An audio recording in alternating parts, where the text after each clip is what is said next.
কোনো এক জগতে হারিয়ে গেছেন। সেই জগৎ তার গানের জগৎ।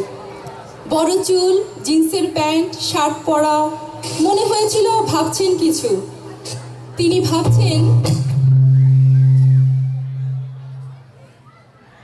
তিনি ভাবছেন তার গানের জগৎ নিয়ে।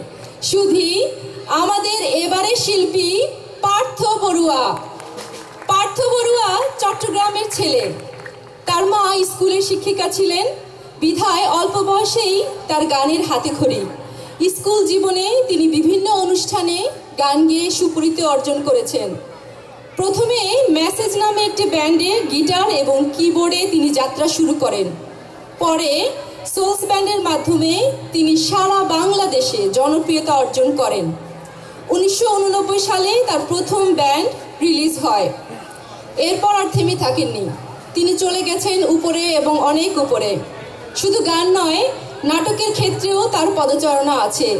শুধু বাংলাদেশ থেকে পার্থ বড়ুয়া, একটু জোরে তালি পার্থ বড়ুয়ার জন্য।